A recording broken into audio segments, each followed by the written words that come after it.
Well, Kentucky, the big winter storm may finally be on our table for you snow lovers that have been begging for something like this. For the folks that may not like the snow as much, you may want to close your eyes during this video. Hello, everyone. I'm George Herbig, Chief Forecaster, here with Weather Now Kentucky. And yes, we have a big winter storm on the table.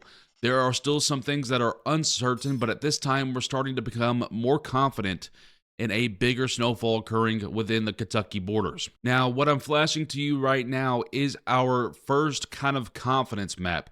I fully anticipate that at least 80% of the state will see far more than 3 inches of snowfall. But being 4 days out at the time of this recording and making that forecast, of course, I didn't want to make a very large map of some crazy snowfall numbers. So, as always in the first stages, we always go a bit more reserved. But once again, I do fully anticipate that most of the state will see more than 3 inches. But this kind of gives you an idea of where the area is in the state that may see the higher snowfall totals if you use some of the context.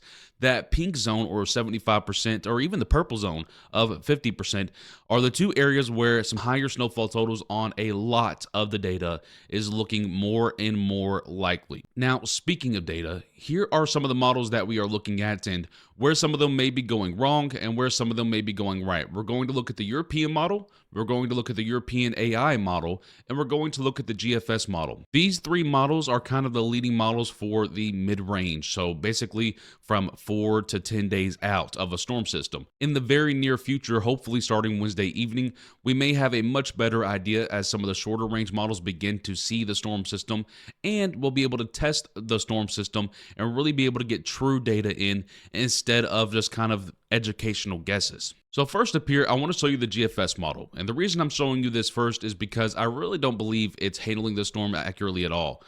When it comes to a storm like this, it depends on the jet streams and the jet streaks within that jet stream. The jet streak being kind of where the maximum is. And where you're just below or just to the right of the maximum, like I'm showing you here, that is where the best lift occurs. And in return, that is usually where the best snowfall kind of tends to pan out in systems like this. The GFS model is not handling this accurately because it can't handle thermal profiles throughout the atmosphere.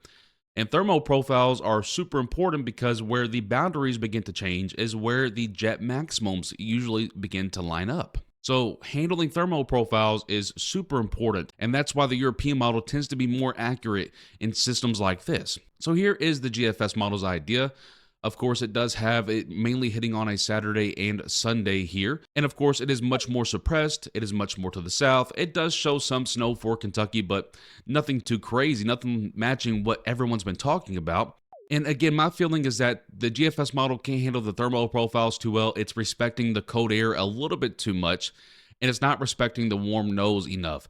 And as a result, it's creating the storm system for more to our deep south and not necessarily into Kentucky. Here is the European model's idea. Now, the European model is, I think, a little bit more on the aggressive side, but the evolution of the European model is definitely something more believable than the GFS model. Here we see the storm system kind of getting its act together on the European model out to our west, and it proceeds to come through into the deep south and up into Kentucky. As a result of the phase that we see here on the European model, we begin to see snowfall really beginning to ramp up in the state. And by the way, here are the temperatures during the storm system, and this is also crucial.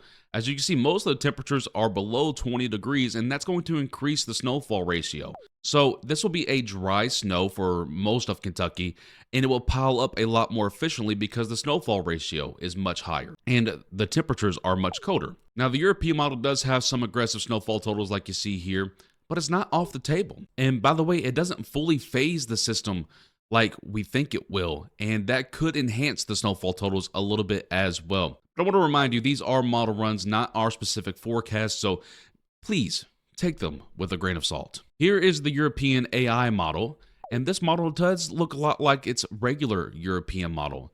Now, the European AI model, I will kind of mention here, has been very consistent with its idea About 4 to 5 runs ago, it did take a slight jog to the south, but ever since then, it's more so just been kind of refining its idea, not necessarily moving its idea. It's been incredibly consistent with a large snowfall for Kentucky. I want to point out that the European AI model does not have a Kuchera snowfall map. It only has a 10-to-1 ratio map. I do believe our ratios will likely be closer to 18, maybe 20 to 1. So with respect, you can almost double a lot of these totals and get the real idea of what the European AI model is trying to show. Now, my final thoughts are this. The reason this has kind of been a quick video is because right now we're still in the broad stage.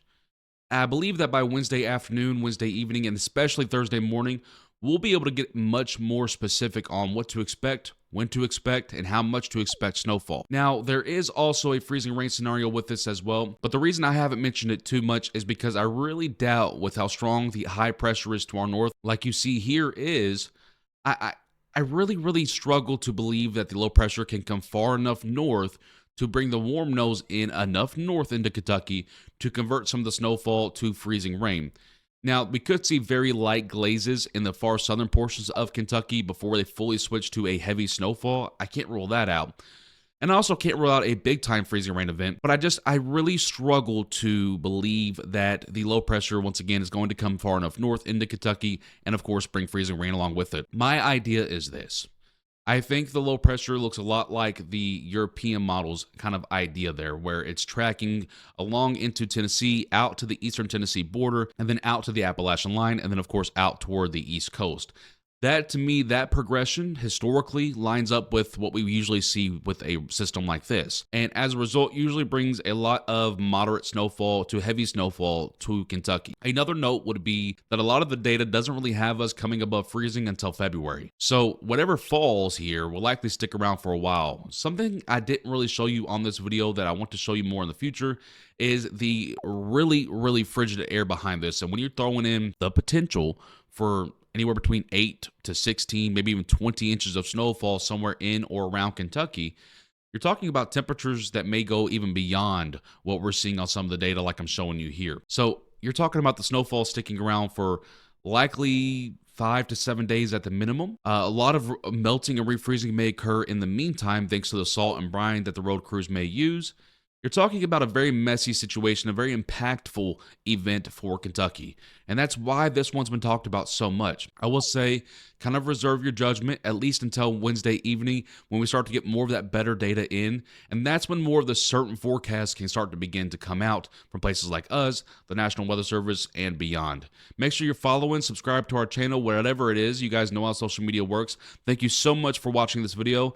And of course, we'll keep you guys posted on our X and Facebook, and we'll try to make more YouTube videos, or at least do more live broadcasts in the near future.